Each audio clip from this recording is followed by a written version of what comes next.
So Bison owns the organization Shadaloo, and Sagat's like, the champion for the first game before Ryu beat him. He joins them, to hopefully defeat Ryu this time.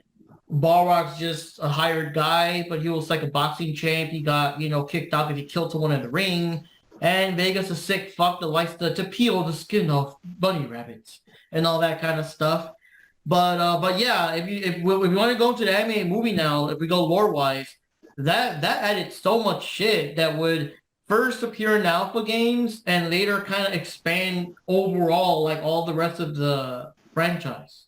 Now, where did you first find out that this thing even existed? Because I'll tell you where I was. I was getting Chinese food with my dad, and along the way, we stopped at a little corner store, and I picked up a video game magazine, and towards the back, there was this big full-page advertisement, Street Fighter 2, the animated movie, and this was after that live action thing had come out. We'll talk about that, but seeing that ad and the characters drawn looking like they did in the game, but they were, animated, and it also advertised this soundtrack with Korn and Alice in Chains, KMFDM, and Silverchair, and it said unrated for violence and nudity, and you're like, what the fuck? I have to see this thing.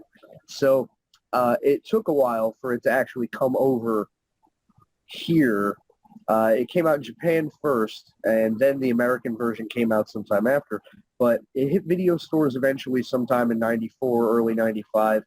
And I remember finally getting to rent it and being blown away. But I'll never forget opening up that magazine towards the back and seeing that full-page ad and just being so excited to watch this thing, because video games didn't get a lot of these spin-offs yet back then, especially not something that looked that good and that true to the games. So yeah, that was where I first found out about it. Couldn't wait to see it.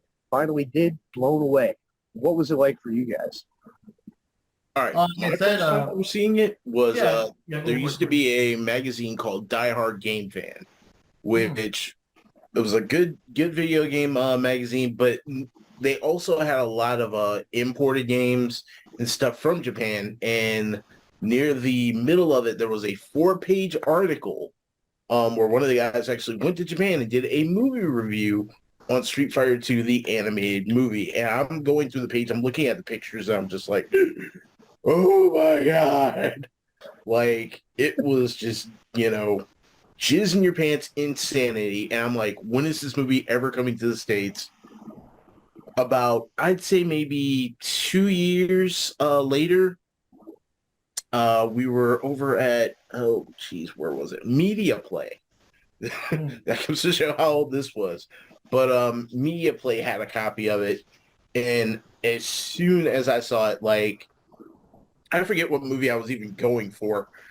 I forgot about it, immediately picked this up, almost walked out the door with it without paying. I had to run back to the register, pay for it, get out the door, get on the bus, got back home. Like, I didn't say crap to anybody, just beelined it up to the VCR and just went all out. I think I watched that movie probably 3 times in one sitting in one night. Like to me, that was one of the best movies. I almost forgot to mention that between Street Fighter 2 animated movie and Mortal Kombat, the movie soundtrack, and that was definitely the start of my love for KMFDM and that kind of music, because they were so perfectly used in both movies, and I was just starting to become aware of that kind of music at that point. And yeah, those 2 movies really got me to be a fan of that kind of stuff. And it doesn't hurt that in Street Fighter animated movie, KMFDM's song drops in for that Chun-Li versus Vega fight, which is one of the best parts of the whole fucking movie, which is amazing because the whole movie is fucking really, really good. But that's definitely one of the better fights, and the music goes with it so well. And it was controversial adding the American soundtrack because there was a lot of love for the Japanese one, and it does sort of, in a way, date the movie. But that kind of music was so the time, right? And it was so cutting edge at that point. So at that time, it just sort of added to the raw rough, new, in-your-face kind of feeling that they were going for with this thing. Oh, yeah. And I thought it was perfect across the board. I wouldn't change it at all. And, yeah, that was something that was cool, and it expanded my horizons a lot.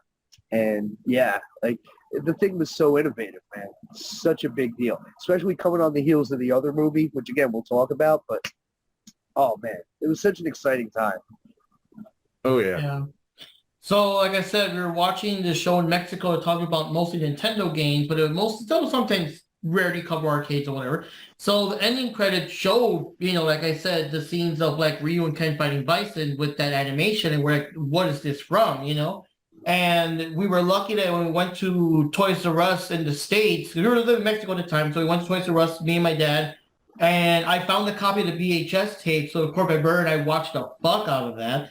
And we didn't know like certain things here and there. We heard about the nudity and stuff, and I mean, for the most part, all these shows Chun-Li's back, so we thought, okay, that was the nudity. I mean, for us, like you don't see that much in cartoons at the day. We were not known to anime, and that Chun-Li was pretty much fighting against Vega in her underwear with a little like nightgown on or something like that. So we thought that's what they meant.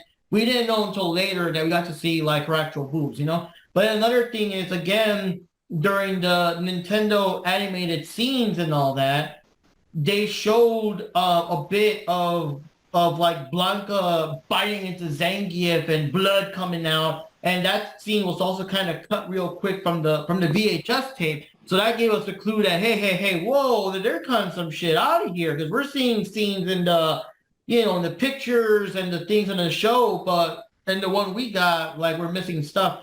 Now the weird thing is, with the movie, the DVD releases that have both the Japanese and the American version in it, the only thing that I noticed, which is kind of weird and different, other than of course skipping the nudity, that version, other than skipping the nudity, was that there was a scene where Bison was gonna go after Bison was gonna go after Ryu, and Sagat wanted to go.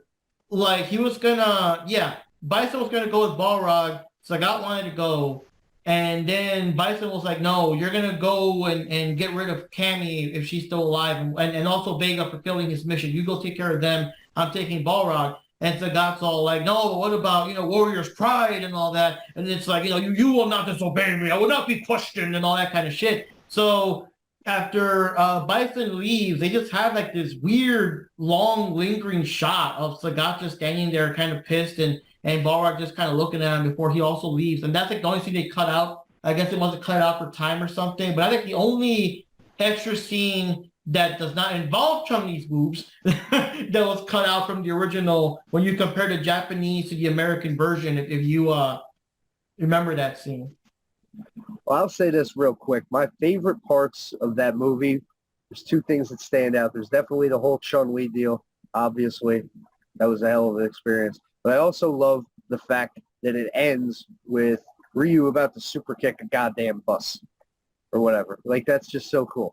Whatever he was driving, whatever Bison was driving. It's a big old truck or something. It's like, I can't beat you hand-to-hand combat. I'm just run your ass over. And he's literally just about to spinning kick this friggin' truck or whatever the hell it is, and it just stops right there. Yeah, he's driving this big-ass 18-wheeler at him, and he's just like, ah! It's like, wow. But I love the main theme. They had a soundtrack, but I love the main, I guess, Street Fighter theme of that movie. That it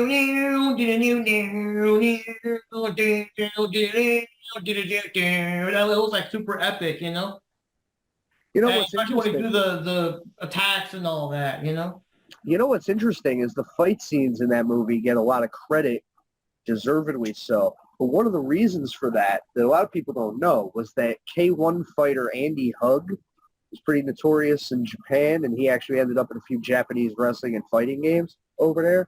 But he was involved in the fight scene choreography for the animated movie. He was a consultant on that. So he sort of directed the fight scenes to make them look as brutal as possible. I mean, for anybody who hasn't seen the Street Fighter II animated movie, those fight scenes are fucking brutal. I mean, I love the way Chun-Li finishes Vega off. Like, she just drop kicks his face right through that brick wall, man. And then he just goes down. But, oh, And man. it's like they don't spare any animation. Like when Brainwashed Ken fought against Ryu near the end, like Ken had Ryu stuck up against like either a wall or a tree or something. And it literally, the whole thing, like they animate all that shit like in seconds. That's like fucking 8, 9, 10 punches, all fully animated. Like you really catch that, and you're like, the fuck, you know. And then Ken does like this cool like spinning kick that sends Ryu down. You see a shot of Ryu like landing while Ken's leg is still up as he's still like getting back into his other pose. Like the whole shit was so smooth. You know what I mean? Having just watched it again today for the first time in years, I'm amazed how well it holds up. And I was actually only even half watching it because I was taking notes on other stuff for the podcast too. But I was watching it, I was looking up at it, and it's just like, this was 1994, man. I'm always talking about looking at things through the lens of the time. And by 1994 standards, this thing was light years ahead of almost anything else that had been done. This was an example of this is how you do it. Because don't forget, this was after the Super Mario Brothers movie, and we know how that went. This was after the Street Fighter live action movie. So this game came out, and this movie came out, and it was an example of this is how you do it. And I think it still holds up today really, really well. Despite being in some ways a product of its time, I think it's so strong even now. I think it was a huge game changer then.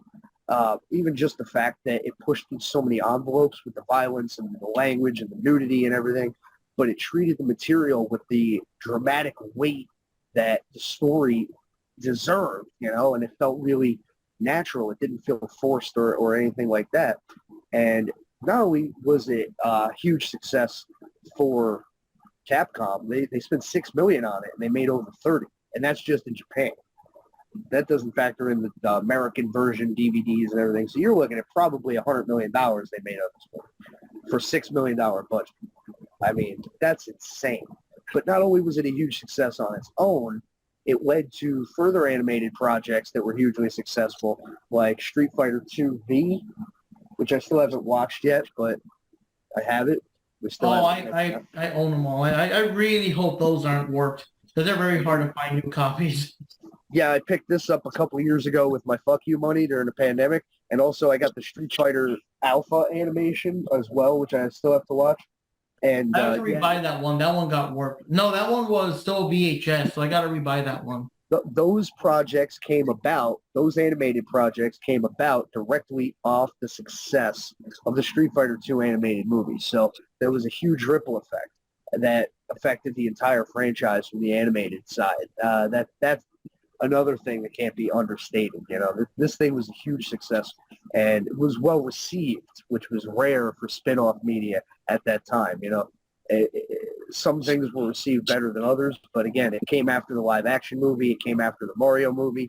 Those things were what they were, and the reception was what it was. But this was one of the first ones that everybody pretty much agreed was a home run. I remember you used to have to order it. The early days, you had to order it from those magazines, those import magazines. You'd have to pay like $80 for it, and it would be. Oh yeah, because it was Japanimation and all that. Yeah, they didn't call it anime; it was Japanimation. And they'd be like, "What's that?" You'd be like, "It's like cartoons, but there's boobs in it." Well, I have to say though, I do like how realistic and badass everyone looked. It was an anime movie, but it didn't have, you know, some of the things that anime has. It didn't have the big eyes, the giant sweat drops, the people falling over a bad punch. I did appreciate that. Like the later ones, like that, the Alpha movie does have some of that in it, so it's kind of weird, you know. But never mind. Yeah.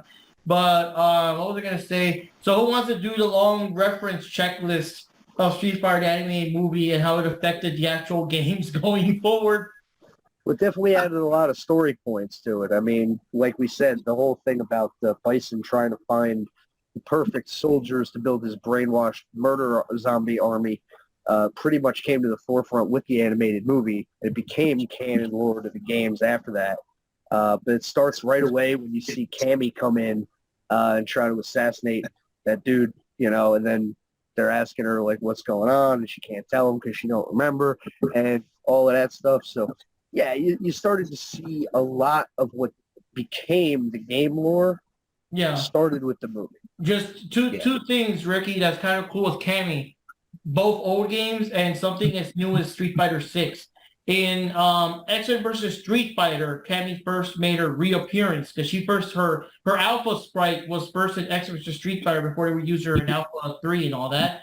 And they had her with the exact same red robe from the animated movie. Remember, she had a little red robe. She took it off or whatever. So they gave her a little intro. And Alpha started with that too, with Cammy being brainwashed and not remembering who she is without Bison's influence, that kind of stuff.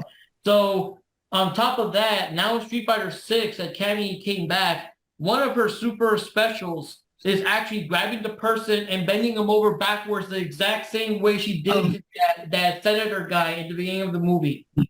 That's awesome. Like so many years later, and they still reference that, and like all the, whenever they show that Cammy's trailer, all the Street Fighter fans lost their shit because that's so fucking awesome to kick it back that far back, I didn't even. Who has anybody here not seen the Street Fighter 2 animated movie? I've only seen the Japanese version, so I have no idea what the English version would have cut out. So, I mean, I was just gonna say, anybody who hasn't seen it, you got to see it. If you care about Street Fighter at all, I mean, this was like, you got to see it. That's all I was gonna say. Yeah, it's pretty much essential watching. My problem with the movie though is that I haven't seen it so long. The only thing that I do remember offhand is the Chun-Li versus Vega fight because I liked it so much. Cause I always I just love I love the fight scenes for that whole part. That was my favorite part of the movie, and that's the one part that stuck with me after all these years. Didn't Chun-Li throw a fucking couch at Vega, I think? She just throws a fucking couch. Yeah, she just pretty much picks up the whole couch and just lobs it at his head. Let me tell you, because I actually just talked about this movie at work the other day, because a lot of guys I work with are video game and cartoon and anime nerds. And even this one guy is like 60-something years old. And so we were talking about this movie. Every conversation I've ever had about this movie includes some variant of, oh, yeah, and then that Chun-Li deal. Oh, yeah, that was awesome. Oh, they got that. And then it's like, yeah, but dude, then the fight scene with Vega. Seriously though, there was but yeah, that was cool. But then the fight, actually, seriously though, that was fucked up. Like, oh yeah, for sure. So you start off snickering about boobs, and then you end up being like, no, seriously, she fucking murdered him though. That was great. It was such a brutal fight. Like, it's legitimately the best part of the movie for a lot of people. The fight is so brutal. There's so much blood. I mean, she ends up like in a fucking coma. He's just cat scratching her all over the place with that fucking razor claw. And she throws the couch at him, and then she drop kicks his face through the wall. Like, never mind, it would have smashed like a pumpkin. It still looked really cool. I loved it. The whole movie is great, but that's legitimately one of the best fucking parts of it. I like because they go into Vega's extremely vain. That's why he wears the mask to protect his face during fights. And then Chun-Li just like twists her heel and fucks up his face, and he's all like, "Oh, my perfect face, you bitch! I'll make you suffer." Now, one of my favorite scenes of the fight scene is because Chun-Li's famous for that lightning kick or whatever. Just the way it looks in the animated movie, that just looks so bad. It's just getting beat up by that shit. It's like, holy shit. I have to say, I mean, moving the whole, the adult nature of that, Chun-Li versus Vega fight scene, I have to say, I think in the world of anime, if I'm not mistaken, that has to be one of the best fighting scenes in anime. Especially for the time, definitely. But that's a movie after the fact. Now we have other things too, because if you notice, Bison and Balrog, I mean, obviously they were all muscular because they're all fighters. They weren't that jacked in Street Fighter 2. Like in this anime movie, Sagat was a fucking jacked monster and shit, and so was Bison. And they like the Alpha game started drawing him like that, and Bison got his infamous giant ass Colgate smile from the movie. If you notice in the Alpha games, he started having that big ass smile. He didn't have that in Street Fighter 2. Even that was kind of referenced from the art style into the thing. And of course, the beginning of the movie, the very beginning when Ryu and Sagat are fighting in that like grassy field or whatever, that was a hidden stage in Street Fighter Alpha 2. Yeah, there's a good few more references. For one, the Tatsumaki kick that Ryu uses against Fei Long, instead of him just sticking one leg out and just helicopter kicking, he goes up in the air and he kicks with his right leg, kicks with his left, kicks with his right again. Fei Long gets knocked out. When Street Fighter 3 got released, the Tatsumaki kick was actually based after the anime because that's when they started using both legs.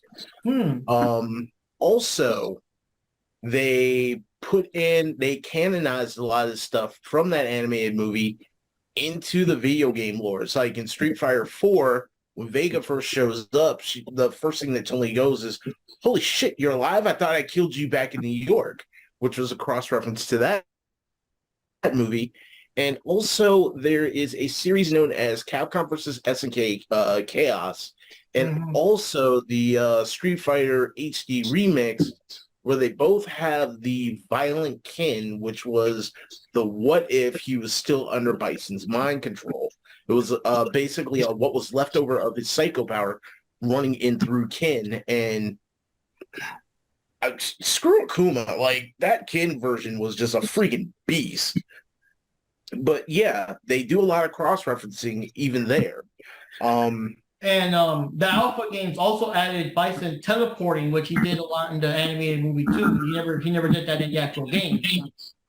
But another thing I would also like to add is what's really interesting about the Alpha games is that the character model, the animation, like the animation style looks very like the way the characters are on, and you got Bison looking how he looks like in the movie, and how Sagat is like super jacked up. It's very obvious that, and even in the later installments in Street Fighter Alpha 3, like Vega looks a lot like the Vega from the Street Fighter movie. The animated one, the animated one. The movie. Oh yeah, that's another thing I would like to add. I think that the actors' movie was so bad that they had to call it the animated movie to really make sure to that this is the animated one, not the live actor one, not the live actor. I was going to segue to that in a minute, but yeah, there were a couple other things I really loved about the animated movie. Specifically, I loved that in the English dub, E. Honda was apparently from Texas.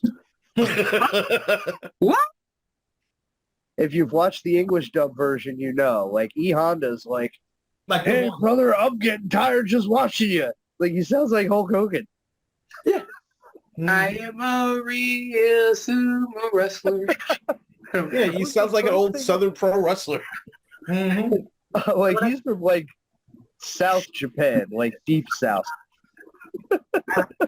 I'm done. No. And then it has to be said, especially because it's June, which is Pride Month, I thought the subtext with Ken and Ryu was very strong in this movie, to the point where, like, when they both hit their finish on M. Bison at the end, I literally was like, "Burn up, that's the power of love." Because, like, literally, like, that's what snaps Ken out of his murder rage coma, whatever. Like, he's brainwashed. And it's like, "Come on, Ken, I'm your best friend." And it's just, and Ken just keeps fantasizing about Ryu the whole fucking movie. Like, that's his whole thing. He don't think about his girlfriend when he's trying to get motivated. He's thinking about that time him and Ryu got all sweaty fighting each other. I'm not kidding. There's a lot of that in this fucking movie. There's a part where he's with his girlfriend or something. He's fantasizing about Ryu, and he's like, "Ryu, I'm tired of waiting." Like what's he wants a declaration of love, damn it. Yes, there's a lot but yeah, there is that one part too that the Alpha games also copied, that apparently that when Ken was younger, Ken had that long ass hair, which the Alpha games copied, And also, Ryu's bandana was actually like Ken's hairband thing that he gave to Ryu. So the Alpha games also copied that. So it's kind of interesting because you know how Street Fighter 1 he had a white bandana. Alpha brought it back, and now, like, I guess the canon of why does he have a red bandana now? Because it belongs to his ex-boyfriend Ken. Yeah, my wife thought that was adorable, but yeah, and to segue into what Johnny mentioned, you know, they definitely went to great lengths to distance this movie, which was amazing, from another movie which came out earlier the same year, which was less amazing. And I will say one last thing, Ricky, since you mentioned that. In that one scene, just imagine it with different music in the background. That one scene where Ken accidentally clipped Ryu across the face and he was kind of bleeding, and he's like, are you okay? No, I'm fine. Just that, like, the soft way to Ryu's face there, and then, like, you know, Ken takes the thing off, and like you could put like romantic music, whatever. I forgot what was it. That theme from The Bodyguard, you could just put that. Yeah. I mean, it's not exactly subtle, but when we put Titanic, I'm sorry, but you know what I mean. When we put the movie on this afternoon, and the opening scene, and the fight with Ryu and Sagat where he gives him the star and that whole thing, like that first 5 minutes or whatever, I looked to my wife and I was like, let's be honest, that opening theme, that whole thing before the opening splash, just that one scene was already better than that entire live action movie. Yeah. Just in and of itself. So we got to talk about that. That actually came out earlier in 1994, written and directed by Stephen E. D'Souza. The final role for the esteemed and acclaimed Raul Julia playing M. Bison. It's actually made money, but everybody hates it. Yep. The budget was not that great. Nope. The $8 million went to Van Damme, and he spent most of it on Glow in his trailer. He spent most of the movie banging Kylie Minogue in his trailer. The original cut of the movie actually got an R rating for violence, and they had to clip it all down, which is why it looks so horrible. You know, the fights were so horrible. They had to cut most of it out to get what ended up being a G rating, and then turned into PG-13 through some language. But yeah, it was bad. It was really bad. Let's talk about it. Yeah. All I can say is Raul Julia saved that movie. That's it. He had a blast making it. All his one-liners and his insanity, just of course, his speeches and all that. You know, like he was gonna send Blanca. That's like so. Like obviously it didn't happen, but if it did happen, that would have been so fucked up because his original thing was to just unleash this mindless savage Blanca and just slaughter all these people. You know, like the UN has called me a savage beast, so now you shall all be done in by a savage beast. And he, like, you know, that shit, like all his speeches. And the one about, what was it, by Bisonopolis or whatever, like it's just beautiful and all that. And even Zangief agreed, and like, you know, my cousin at work, everyone knows it, but he always finds some excuse just to just throw it out the phrase, for me, it was a Tuesday.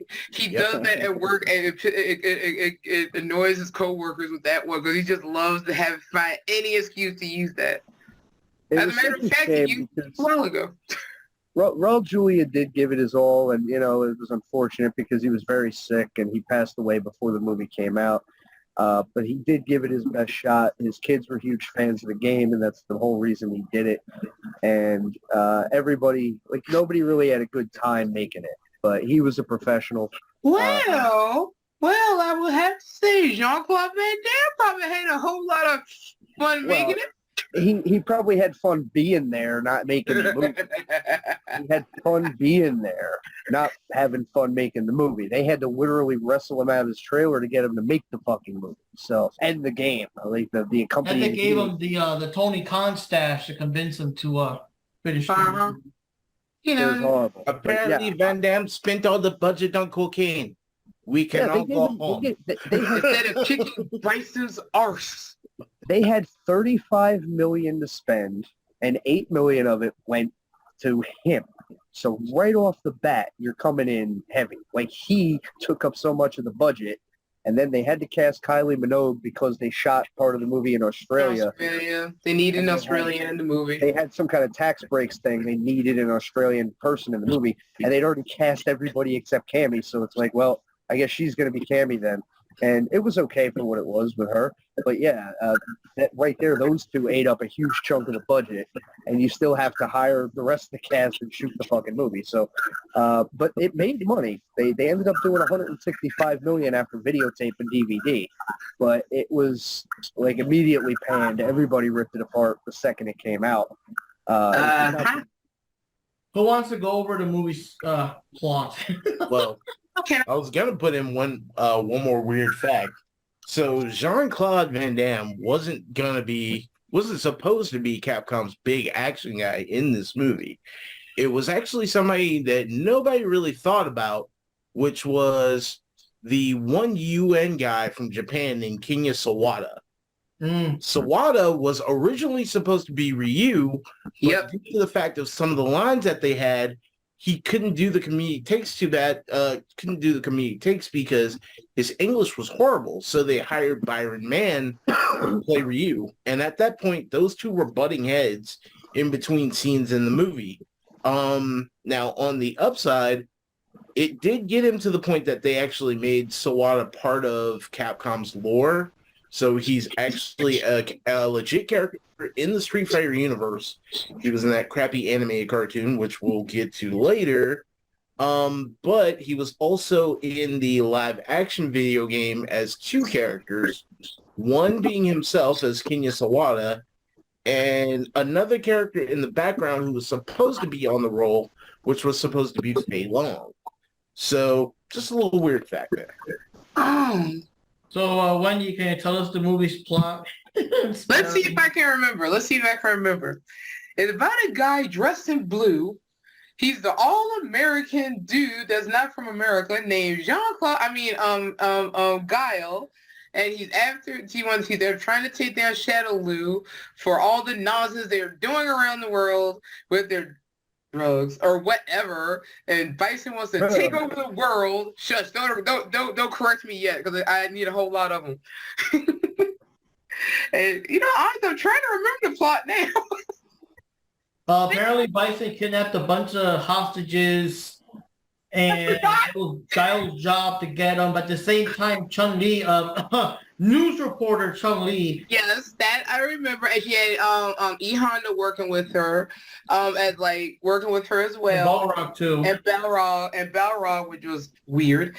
And DJ was a bad guy working with Bison, which was, oh my God, because me and my cousin still make fun of the fact it is the dude that played, that was the lawyer on that show Spark. That was like, that dude, no, he's a terrible cast for DJ. But anyway, yeah, he was, I don't know. I'm sorry. I just forgot the whole plot of the damn movie. Go ahead. To be fair to the people like Stephen E. D'Souza and the people who worked on the live action movie, not a ton of the Street Fighter lore had been nailed down yet. That was one problem.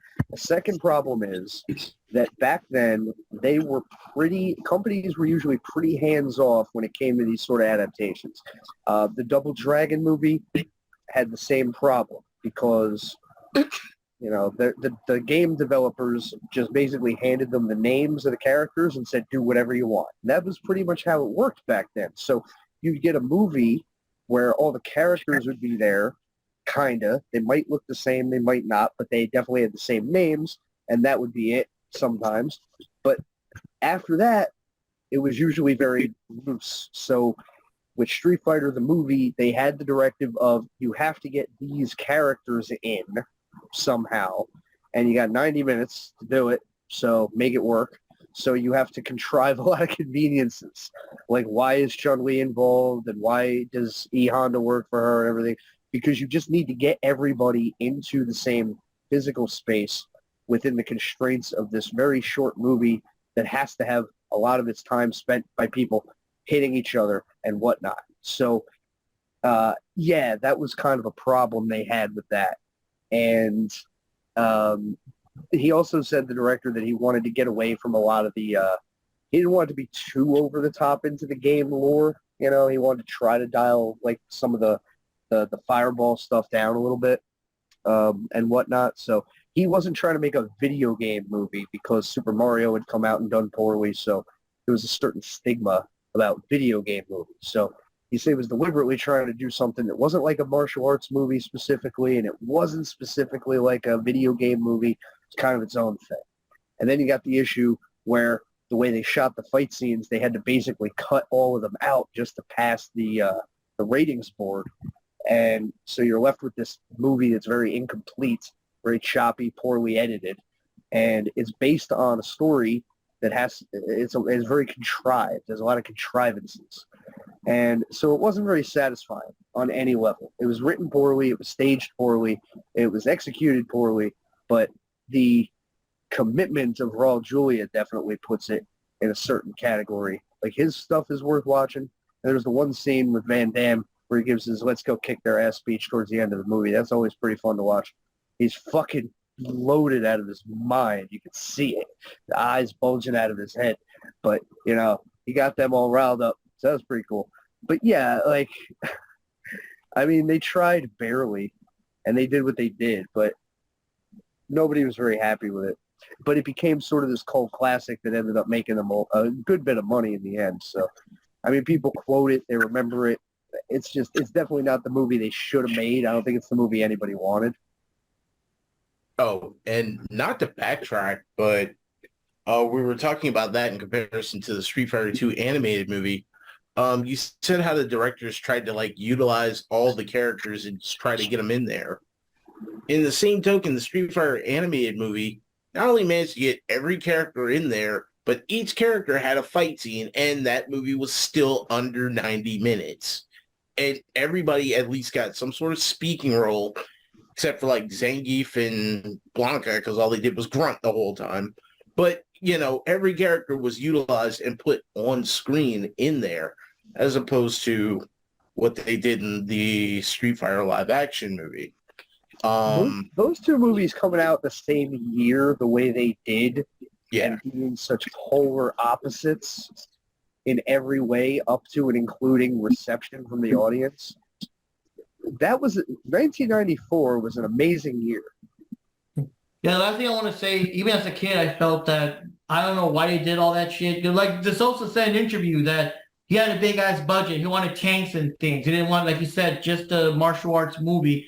And it's like, yeah, we could have made a movie about a tournament, but I want tanks and things. I'm like, no, it's about a tournament. And that's why the Mortal Kombat movie, I feel, succeeded because they actually had a tournament. And you know, they didn't reinvent the wheel. The game's about a death tournament. Movie's about a death tournament, you know? And on top of that, like, Jean-Claude Van Damme was in some other movie where he also fought, like, international fighters and whatever. And it's like, that's Street Fighter. Just do that. The fuck? You know what I mean? Like, which it's funny because, yeah, he turned that down to do Street Fighter, but then the game that was based after that movie you were just referring to also became a big hit, which turned out to be Mortal Kombat. So that was just a big mess all across the board. Oh, and one last thing that did come from this live action movie was the simple fact of they started selling toys, which lined up with G.I. Joe. And that is the reason why Ken ended up getting his last name Masters, because it was under Hasbro, and they didn't want them getting any lawsuits or getting that Ken confused with the Ken from the Barbie dolls, so they had to give him a last name. So that's why all of a sudden Ken went from just being Ken to Ken Masters. yeah. And I think the animated movie also was the first mention of Cammy being Cammy White. Mm-hmm. So one thing, oh man, I had it and then I lost it. Just little minor things I want to throw in there real quick, random references. In you know, in the stupid movie, the live action movie, they made it that Bison made Charlie into Blanca. So in X vs. Street Fighter, there was a stage where Blanca was in the background, and if you happen to be using Charlie, because Charlie was a character in X vs. Street Fighter, Blanca would not be in the background. So that was a little reference there. Another reference, I forgot if it was either Edge versus Street Fighter or Superhero versus Street Fighter, one of the two, had Chun-Li said, "I'm not a news reporter." You know? And then the last thing is, if you play Street Fighter Cross Tekken, Bison's quote is, "For me, it was Tuesday." Are you fucking serious? Which is cool because it's that more deeper Bison voice, you know, "You will succumb to my psycho power," you know, that he has in the Street Fighter 4/5 games, you know. You know what I discovered is that for as bad as the reception of the live-action movie was, despite the fact that it's become a cult classic, most people admit that it is bad. Even the director admits it didn't turn out the way he wanted to. But in 2003, there was actually serious discussion happening of a direct sequel to that movie. It was going to star Jean-Claude Van Damme. Dolph Lundgren was going to be involved. I don't know who he was going to play, but he was supposedly attached to it. And they got that far with the idea, and then they scrapped it. So, yeah, at one point, there was going to be there were discussions and serious plans for a sequel to that 1994 movie. I guess maybe they were excited for it being the 10th anniversary, perhaps, but it didn't pan out for whatever reason. I didn't know that until today. I was today years old. And then at the same time, he was also allegedly contacted, Van Damme, by the makers of The Legend of Chun-Li, which happened. We'll talk about that. But so, yeah, when they were making that movie, which was supposedly a prequel to the whole universe, they asked him if he would come back to be Guile, and he just said, "Fuck you." So he was probably the smartest person in the world in that specific instance. But yeah, we'll talk about that later. I have to say that for better or worse, this movie is still considered to be a guilty pleasure for a lot of people because you know, obviously the movie sucked. It was horrible. It's cheesy. But at the same time, you still can't not be entertained by how cheesy and crappy the movie is, and entertained by the fact that, you know, Bison did say some cool lines in that movie. It's a fun afternoon. You can watch it. It's not like offensively bad. It's just it's not made well, but there's still fun to be had with it. It's just watch the movie for what it is, but don't watch it with the mindset that this is super going to be faithfully based on the video game. Just think it's some other movie, and it's a coincidence that this guy's named Guile and the new supporters. It's just not the movie anybody wanted. It's just not the movie anybody wanted or expected, but thankfully that movie came out the same year, even though it was animated. So in the end, the cosmic balance was restored, and the universe didn't implode on the suckitude of the live-action movie because the animated one came out that fall to balance out the universe. Thank God. But yeah, it was what it was, and you can watch it. But is it the movie anybody wanted for Street Fighter? Fucking hell no. I remember when the Nostalgia Critic started, he used that Bison, "of course," as a meme. So whenever he would review a movie where the bad guy's plot was to take over the world, he would say, "and so-and-so's plot, take over the world." He just put that clip in there, "of course," you know. So we were at Pete's house, Tyranny's house, Johnny and I, and he hadn't seen the movie. He's just seen the memes. So it's like, let's watch the movie. But then, of course, Netflix didn't have the fucking movie. And what pisses me off about Netflix is like, we don't have Street Fighter. Here are movies similar to Street Fighter. I'm like, no, fuck you. I want to see Street Fighter. We watch Mortal Kombat instead, but, you know. You know what was very funny? The first time my wife and I sat down and watched that movie together, it got to the part where Bison starts shooting lightning bolts. I couldn't help myself. He's flying around shooting fucking lightning bolts. And I'm like, "Thank you, Brother Festa, for teaching me how to do this." This is a fucking, you know, he was on the Addams Family and Festa did the thing. Yeah, so these are the things you think of when you're watching movies and you're not sober. Well, I mean, the one thing that really, like, it was kind of a nitpick, but it kind of made me laugh later on was the simple fact of when he would talk to Dhalsim, he would call him Dr. Dhalsim. So I'm just like, wait a minute. Dhalsim in that language means doctor. So he's calling him Doctor. What is going on here? Did anybody play either version of Street Fighter, the movie, the video game? Because there was the arcade version and there was the home version, and they were both very different. I never played either. I'm aware they're both bad. I played the home version. Believe it or not, the home version is actually good. They did a lot of rebalancing and a lot of timing. The arcade version is just downright. You thought Street Fighter 1 was bad? This makes Street Fighter 1 look like the Alpha series. Like, that's how bad it is. It's fucking horrible. I wouldn't even touch it.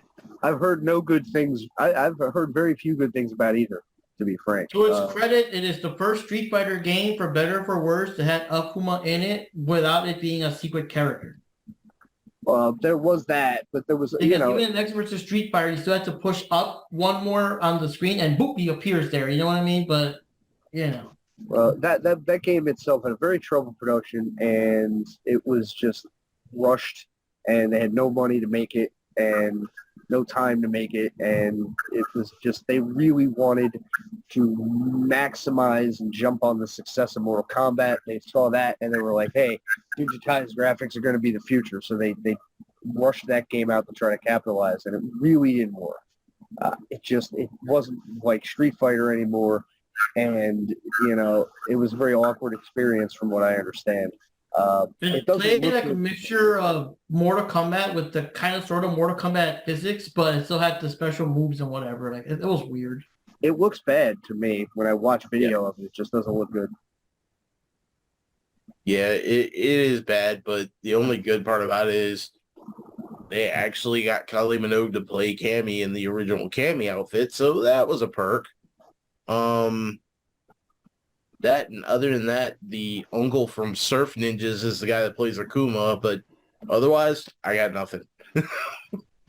I like that, like, with the budget and stuff, why did it give Ryu and Ken these crappy-ass, plastic-looking, like, Party City costumes? Like, could they not go to a local dojo and just get two martial art, like, official martial arts gis and dress them up like that to make them more They official? had no money to make that game, dude. There's No, I mean the movie.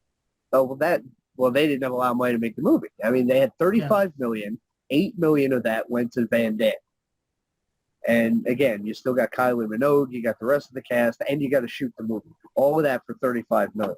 So they literally went with the cheapest shit they could get for everything because they had no choice. It's so weird because you see Kylie Minogue's videos back then. She was, popular. You don't envision her like, yeah, that's why I envision being Cammy. You know what I mean? Like, well, again, there was this thing with the Australian Film Union. Then they demanded that if they wanted to shoot in Australia, they had to hire one Australian actor to play a role, and everybody except Cammy had been cast, so that was it. She was the only person they could get on that notice to fit that criteria, so there it was. It was literally a contract decision, nothing else. So I felt like under the circumstances, it was the best they could do, I guess, but that's how that happened. It's business. I have to say that they're probably Kylie Minogue actually looks a lot like Annie, so at least they got that part right about the movie. Yeah. It's and she still is very popular, like a very popular pop star. Yeah, she's a big deal over there. She's huge. I mean, I do have to say, despite the movie and whatever you say, Zangief was on point appearance-wise. They tried. Zangief looked like the dude. At least how he looked like in Street Fighter 2. Obviously, they made him, like, with each new game, he's more and more jacked. He's in the Alpha games, he's almost like a fucking walking wall of muscle, But if you go back to the original Street Fighter 2 graphics, that dude was dead on Zangief right there. Well, that gives us a perfect jumping point to what came next. Now, from Street Fighter 2, they didn't go, as everybody expected they would, into a direct Street Fighter 3. They spent forever milking Street Fighter 2 through the Championship Edition, through Hyper Fighting, through Super Street Fighter 2 Turbo, and on and on and on. And then instead of going to 3, they went to the Alpha series. 1995, Street Fighter Zero, it was called in Japan. Street Fighter Alpha came out. That was directly influenced by stuff like the animated movie and their Darkstalker series, which was huge in Japan. The plot took place between Street Fighter 1 and 2, fleshed out a lot of the characters' backstories, brings back some people from the first game, brings in Guy from Final Fight. There was a lot of new stuff put in, stages, music. Everybody got expanded endings, you know. And the gameplay had new combo systems. So much going on in that game. Let's talk about Street Fighter Alpha! Oh my god. That's a hell of a way to say it, man. That's how you do it.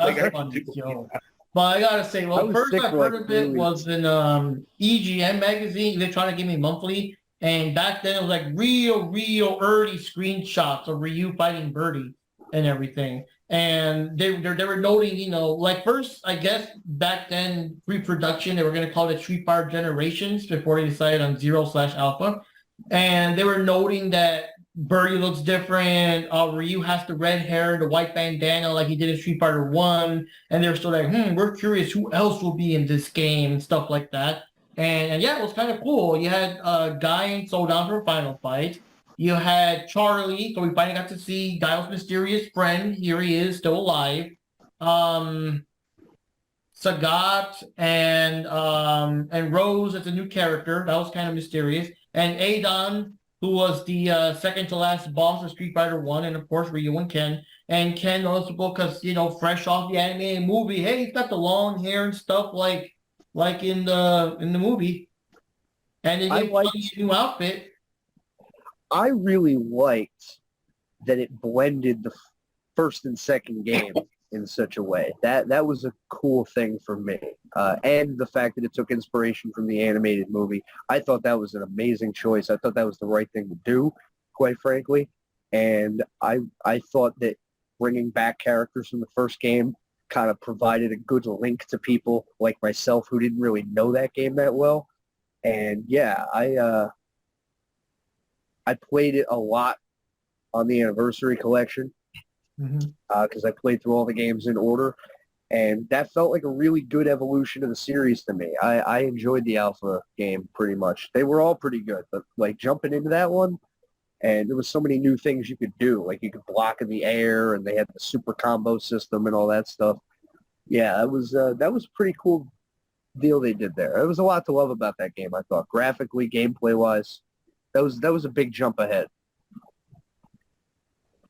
Yeah, it wasn't quite part 3, but it was all new graphics, new characters. Like they, you know, from the ground up, like finally something new, even though it wasn't 3, you know. It was like storyline-wise, it was 1.5, but gameplay-wise, it was like 2.5, if that makes any sense. Yeah, it does.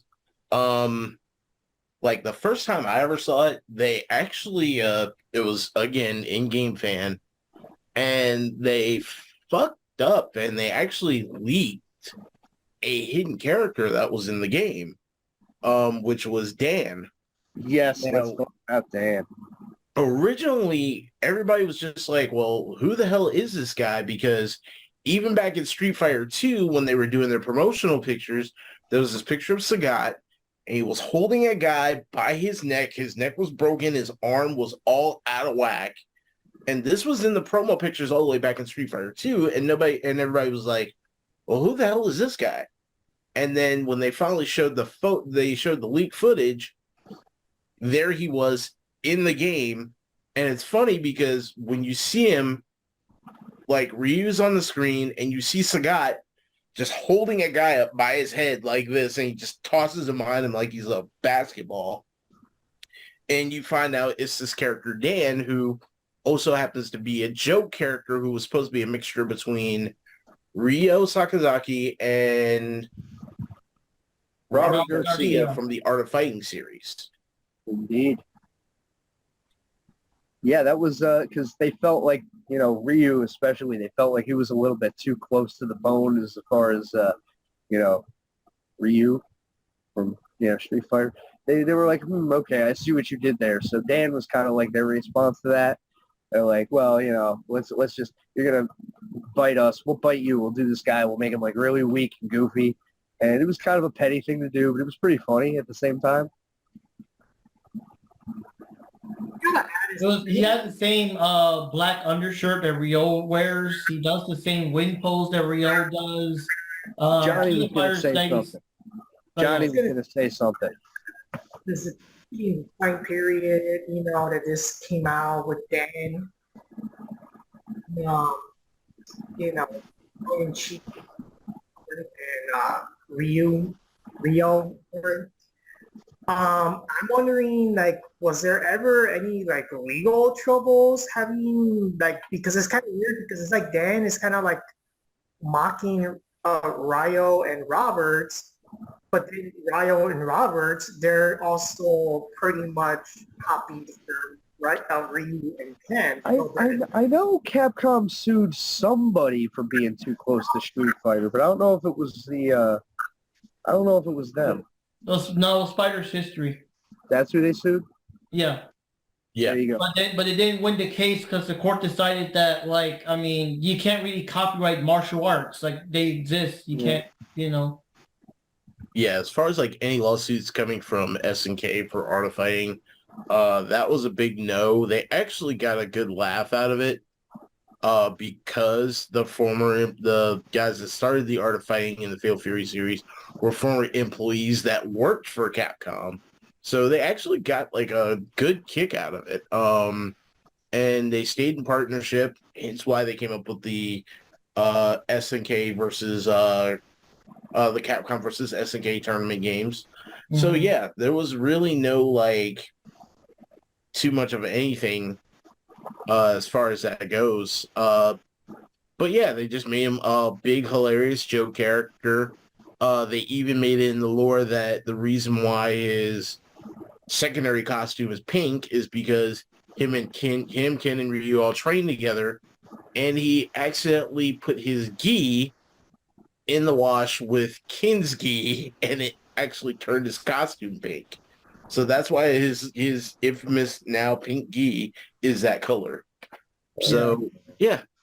And two more things I want to bring up on that. On one side, like I said, Dan's Fireball was short because in King of Fighters 96, they started giving some of the Fireball characters short range, so he kind of copied that. He does the same real wind pose, and he does Yuri's taunts wind pose thing.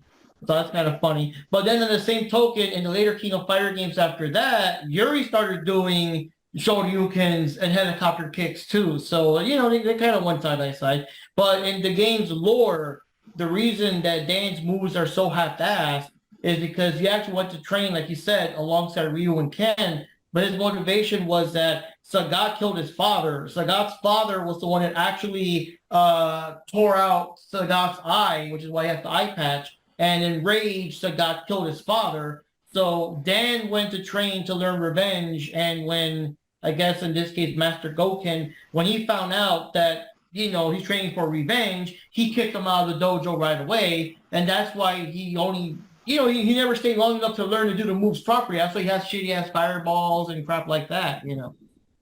Well, you know, that was definitely... it was a cute thing they did, but I gotta say, you know, Street Fighter Alpha 1995, huge step forward for the series. I felt like the series was maybe not the step everybody expected at that time because people were starting to expect more 3D kind of stuff, but they kind of were like digging in on keeping it real and staying 2D. I felt like the series only got better as it went on because it added a lot of the characters people wanted and expected from Street Fighter 2. By the time that Part 3 came out in 99, they had, you know, most of the characters people wanted, especially by the time they did the PS1 home version of Alpha 3. It had almost everybody in there, you know, including, you know, M. Bison, Fei Long, T-Hawk, all them. So, yeah. And along the way, they kept tightening the gameplay up, too. So, again, playing it on the 30th anniversary compilation and playing them in order and feeling them evolve, that was really cool for somebody like me who barely played them at all when they were new. But getting to feel that evolution play out. What are some things you guys remember, if anything, about playing the series at all? Because, again, that was pretty much where I played most of them. I only, like, maybe dipped into them when they were new. I know I touched them, I liked them, but then, you know, they weren't too much on my radar until more recently. So what was some of you guys' experience? Well, I do want to bring up something interesting we found out, and it kind of goes into that. I think I've only seen Alpha maybe once or twice in a while when I went to Mexico City in the arcades. But, you know, we're in the trip, so we got no time to like, yo, you know, let us play it for a minute. No, what you doing? Mr. Pagami Hole, So we didn't have time to actually play it. We just saw it, but we couldn't play it, But I know I played it like once or twice in the arcade for sure. Yeah. But then Alpha 2 came out, and the thing is, it took us forever to like get the newer consoles, So we later found out that there was a Super Nintendo version of Alpha 2 coming out, and we're saying, wait a minute, wait. So the Super Nintendo couldn't do Darkstalkers, and he couldn't do Alpha 1. They're gonna do Alpha 2 that's got like almost twice as many characters. And to be fair, the gameplay is good. The game, it does play good. There are some downsides. Of course, graphics are smaller. They made everyone small on purpose so that like Sagat and Zangief would look bigger in comparison. Because that was the thing about Alpha, that Zangief, Sagat, Bison were all large characters, so they shrunk everyone else down to do that. Whenever you do the super moves, you have this like multi, shadow trail. And in SNES version, you only have, I think, one shadow or two at a time. So they would animate, very carefully, whatever. But it doesn't look like the arcade, So Rick and me bought the game. We played the fucking hell out of that game. When we finally got the PS2 version to play like a more arcade accurate, we figured out that, it's the exact same game. It just plays a little faster, but it's the exact same game. We were expected to be more blown away. We were so used to Now, the thing is that I want to bring up is interesting, though, is that one of the things most people remember about the SNES version, and so does Johnny, is that the game would always load before it starts. Like, it would literally be like, round 1, fight! And then, like, for maybe 2 seconds, and that feels forever, 2 seconds, then the game starts moving, you can play and everything. So I saw some videos somewhere on YouTube that some guys are trying to figure out why it did all that. And the thing is that there was some kind of weird programming flub or something back in the day because of the music or something. I guess the music was interfering or some bullshit like that. So someone did some kind of ROM hack to fix it. And when you fix the music, like the game does play without that long pause. So that was a weird thing, like a little glitch in their programming that caused that weird pause. Because that was the only thing that was really bad. Starting each match with a pause. You lose that intensity because you just won the last round. Now you got to wait and you kind of cool down. But that's the most we heard about Alpha 2. We played the crap out of that game. When we got the PS2 version, we were kind of like, well, it's pretty much the same game. Let's play Alpha 3 and everything. The only thing I want to say about Alpha 3, we'll go into that, is just I was surprised there wasn't Alpha 3. Because there was Alpha 1 and 2, then Street Fighter 3 came out, and then Street Fighter 3 Double Impact came out, then Alpha 3 came out, and I'm like, they're still making Alpha games? What? So that was kind of weird, like the order of that. My cousins, they had the Alpha games, and I used to watch them play, but I never really played. So I was lost. See, obviously I was stuck on Street Fighter 2. All the Street Fighter 2 re-release. What I call the DLCs and releases of that, technically, because that's what I call it from back in the day. You got World Warrior, then you got whatever was after World Warrior, then you got whatever was after that, still Street Fighter 2, and I just made fun of it. Why we have 5 million Street Fighter 2s here? So that was pretty much my experience. But yeah, my cousins, they had Alpha, so they were more the Street Fighter fans than me, because I kind of fell off after the Street Fighter 2 era stuff. But the one I played the most was Super Street Fighter 2, the new challengers, and then I had Hyper and Turbo. And I did play those, and I did play Champion Edition. Yeah, but like I said, I didn't really do much with Alpha, because I was kind of lost when I was watching anyway. I was like, wait, why do they look different? See, I love the whole anime-influenced art style myself. I thought that was a great way to take the series because it was directly spun off from the movie, the animated movie. So that was the whole point. So I thought that was a great decision, personally.